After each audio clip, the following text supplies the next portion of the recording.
Decision tree algorithms are classified into two different categories. One is called as COT algorithm and the other is called as ID3 algorithm. It is based upon what is the parameter they are using for constructing the decision tree and for selecting the root nodes. So here, if you go for the algorithm called as COT, it is using something called as Gini index for constructing the tree. For selecting the root node, it is using Gini index. Whereas if you consider the ID3 algorithm, it is using two matrices. One is called as entropy and the other is called as information gain. So with the help of these matrices only, they are going to construct the tree. First, let us see what is the full form of COT and ID3. COT stands for classification and regression tree, and ID3 stands for iterative dichotomizer tree algorithm.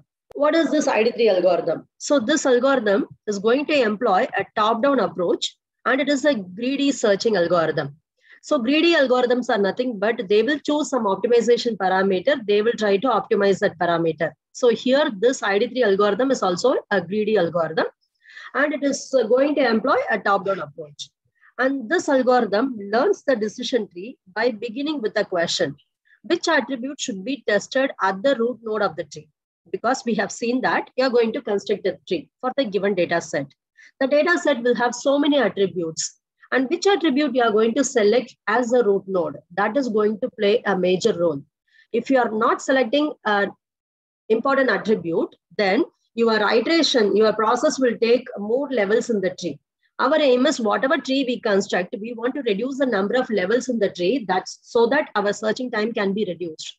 So you have to construct a tree in such a way that the number of levels in the tree is reduced. For that only, whenever you do the algorithm, you have to ask this question. If there are so many attributes, which attribute I am going to select as a root node? For that only, the ID3 algorithm is going to use two information. One is called as entropy and the other is called as information gain.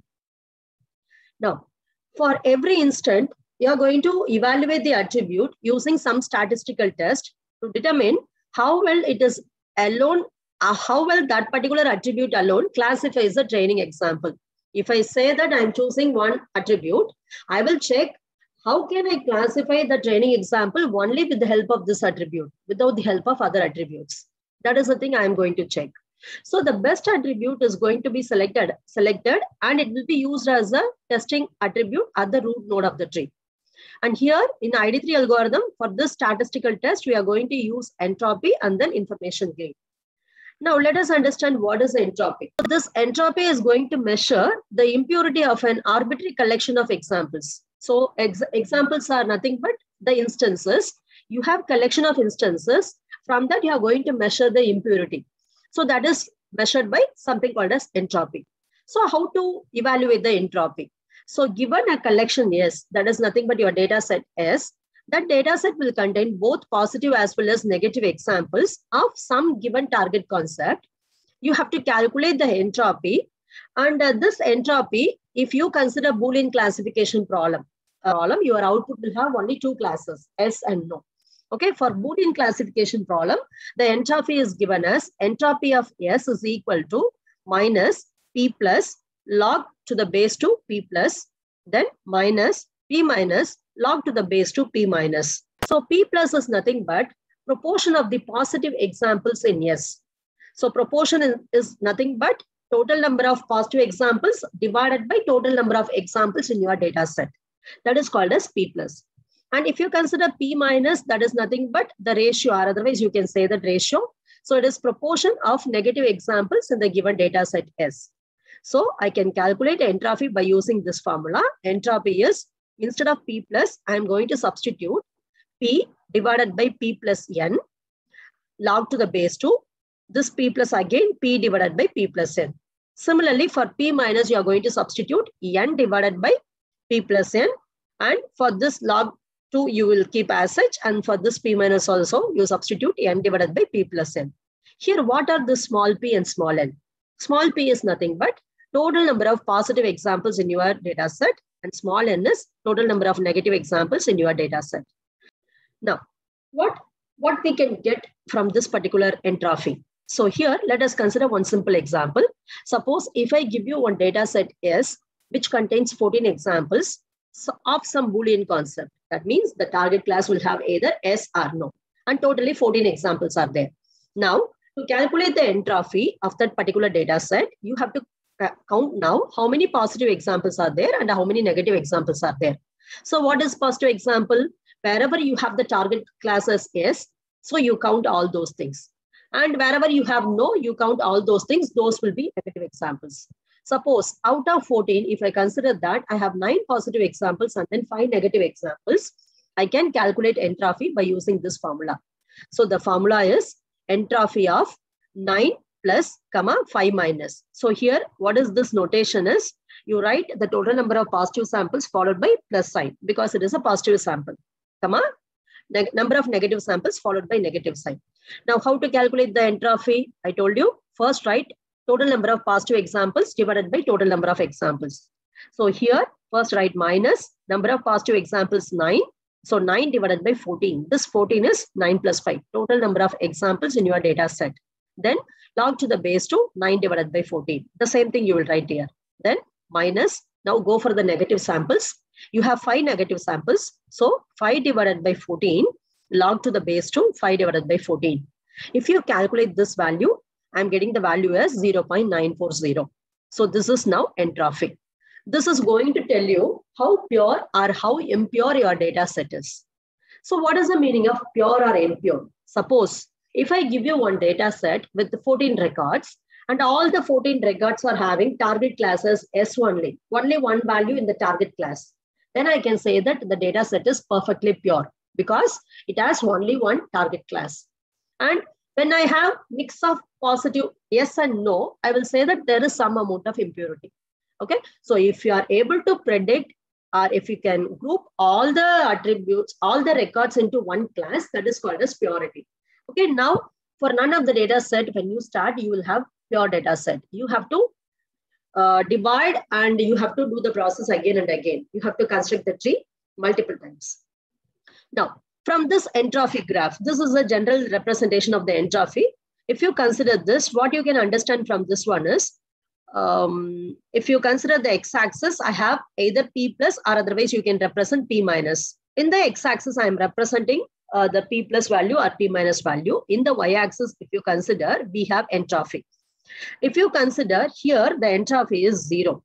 Okay, so for what value the entropy is 0, that you have to consider.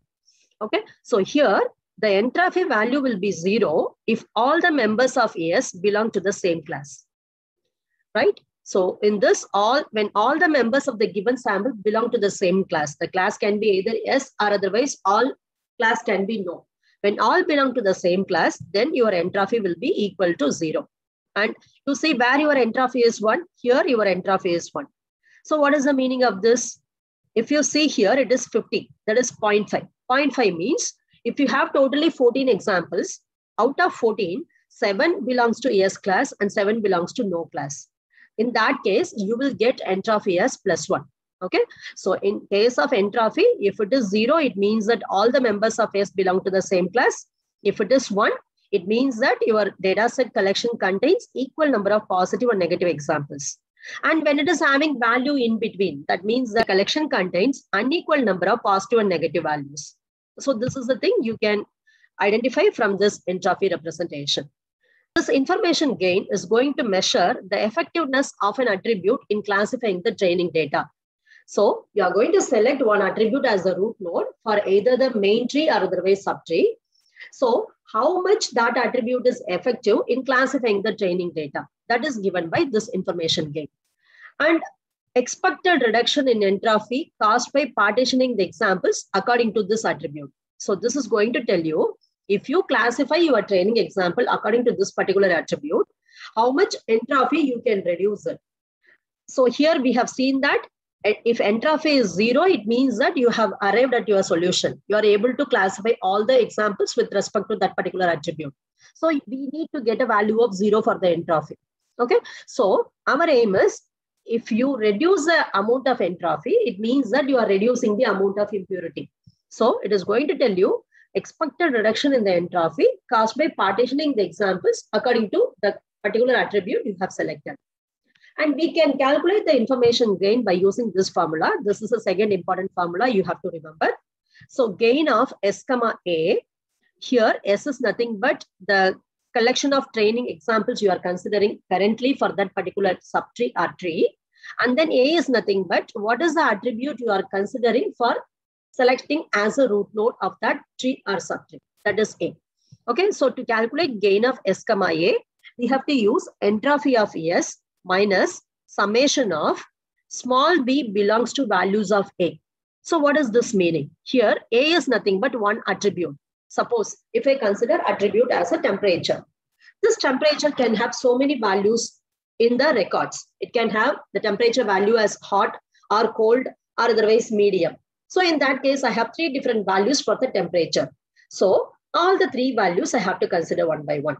So B belongs to values of A means you have to consider what all the unique values allowed in the particular attribute you have selected. Okay. Now what you have to do is for every value in the possible allowed values, you have to calculate entropy of that particular value. For example, if temperature is hot, you have to calculate what is the entropy of temperature is equal to hot. And finally, you have to multiply that value by SV divided by S. So what is this S? It is total number of training examples you have currently. And SV is how many training examples are having the attribute as that particular value. For example, how many examples are having attribute that is temperature has hot. That I will write in the numerator. In the denominator, I will write total number of records in my particular data set. So if I do that, I can calculate the gain value. And here, values of A is nothing but it is a set of all possible values for the attribute A.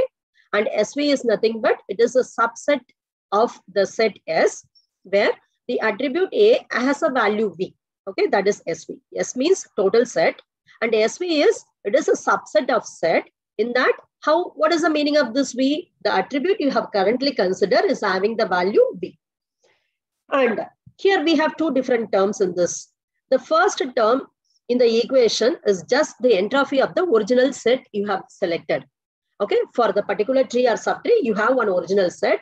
What is the entropy of that set? That is called as the first term. And what is the second term? This is nothing but expected value of the entropy after partitioning the tree using that particular attribute. Now you are going to partition the tree using one attribute. What is the expected value of the entropy you will get when you do that? That is the second term. Okay. Now, so if I have these 2 terms, I can calculate gain of S comma A. That is going to tell me how much reduction in the entropy I can achieve by selecting that particular attribute as a root node of that particular tree. This algorithm has totally 4 basic steps. In the first step, we are going to calculate the entropy of S for the given data set. After that, your data set will have many attributes. For all the attributes in your data set, you have to do 3 steps. The first step is calculate the entropy of A. Try to understand now, we have 2 different entrophies now. First is entropy of S. This is the entropy for the entire data set. And entropy of A is nothing but the entropy for the particular attribute you have selected. Okay, so like this, you have to calculate for all the unique values in the selected attribute. Then, once you do the entropy calculation, you have to find information entropy for the current attribute you have selected. Then you calculate the gain for the current attribute. All these 3 steps you will do for this. And finally, once you finish this, you will select the attribute which is having highest gain.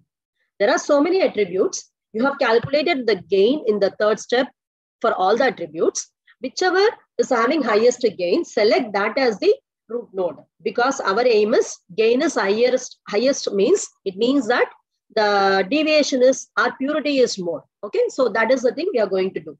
And finally, you have to repeat all these steps till you reach a tree where all the nodes in the leaf level are outcomes. Outcomes in the sense they should have either S value or otherwise no value.